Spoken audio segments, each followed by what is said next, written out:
देशाच्या अर्थव्यवस्थेचा आलेख जागतिक पातळीवर सातत्याने उंचावत आहेत। तसेच राष्ट्रीय स्तराप्रमाणे जिल्हा स्तरावरील वैशिष्ट्यपूर्ण घटकांच्या निर्यातीसाठी विविध योजना आहेत। भारतीय व्यावसायिकांना निर्यातीच्या संधी मोठ्या प्रमाणात वाढत आहेत, असं प्रतिपादन केंद्रीय वाणिज्य मंत्रालयाअंतर्गत फेडरेशन ऑफ इंडियन एक्सपोर्ट ऑर्गनायझेशनचे महासंचालक डॉक्टर अजय सहाय यांनी केले।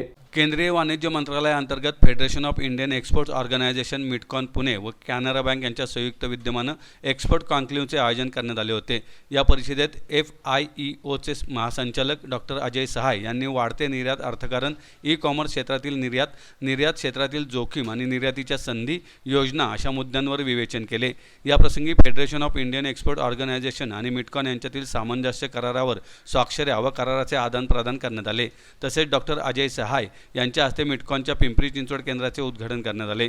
यामुळे परिसरातील 7 ते 8 लाख विद्यार्थ्यांना लाभ होणार आहे। मिडकॉनचे चेअरमन अजय अग्रवाल, व्यवस्थापकीय संचालक आनंद चलवादे, चंद्रशेखर भोसले, डॉक्टर गणेश खामगळे, संकेत लोंढे आदी यावेळी उपस्थित होते।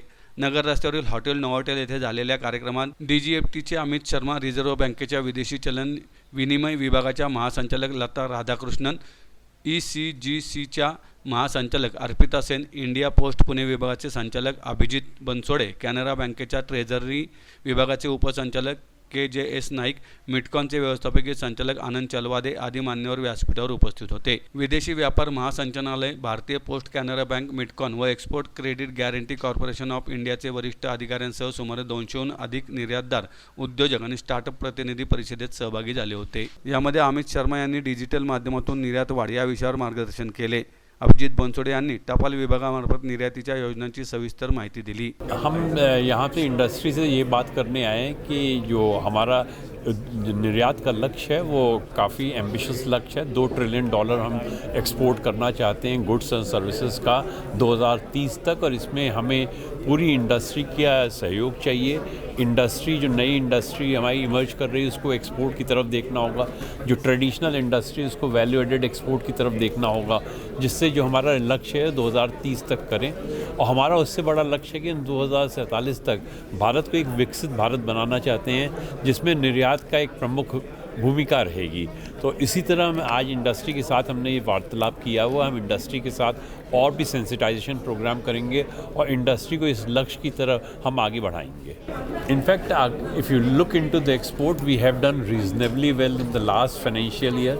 आवर goods and services export together was $825 billion, clocking a growth of 6%. So despite the geopolitical headwinds and the uncertainty, exports have done well. This year we are expecting India's export to touch $1 trillion. We expect the goods export to move from $437 billion to $525 to $535 billion, and service export from 387 to 465 to $475 billion. We are also looking into opportunity in the tariff war. India will be a net gainer of the tariff war. We have the early mover advantage. We are working on the BTA with the US, and we are pretty sure when the cease period is over on 8th of July, we will have a very good position for the country. The government is very keen to provide an ecosystem for exports so that we move ahead on that. We are, of course, a domestic demand-driven economy. That export is providing a transformational role in the economy, and with so many entrepreneurs emerging into India, we are all set for a very good future. देखिए, जहाँ तक agriculture export policy आई थी, तो agriculture export policy का एक ध्येय था कि हम स्टेबिलिटी एग्रीकल्चर एक्सपोर्ट में ला सकें। इसलिए ना गवर्नमेंट ने ऑर्गेनिक एक्सपोर्ट को और पैकेज्ड एक्सपोर्ट को रिस्ट्रिक्शन से हटाया है कि जहां वैल्यू एडेड एक्सपोर्ट हो रहा है या ऑर्गेनिक एक्सपोर्ट हो रहा है वहां हटाएंगे। लेकिन किसी भी देश को देखिए, जब भी कोई फूड प्रोडक्ट की बात होती है तो ये डिमांड एंड सप्लाई का इशू होता है। तो जब भी एग्रीकल्चर सेक्टर में हम देखते हैं कि हमारा मॉनसून कुछ ख़राब हुआ या हमारी डिमांड ज़्यादा बढ़ रही, सप्लाई उसको मैच नहीं कर सकती, तो सबसे पहले हमें अपने देशवासियों को देखना पड़ेगा। इंडिया ने आप देखिए कितना अच्छा फूड डिप्लोमेसी की थी कि जब राइस का एक्सपोर्ट बंद भी था, जो हमारे ऐसे लो इनकम कंट्रीज़ थे जहाँ पर राइस की प्राइसेस बढ़ रही थी, इंडिया ने उनको राइस दिया था।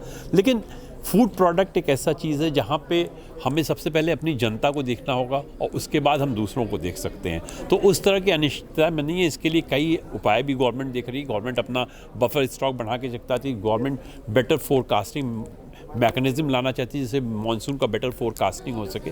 तो ये सोल्यूशन है, बट इस तरह के चैलेंजेस हमें रहने पड़ेंगे। So we will work with FIO in getting this target that they have set for 2 trillion by 2030. There are various skilling initiatives that are intended under this MOU.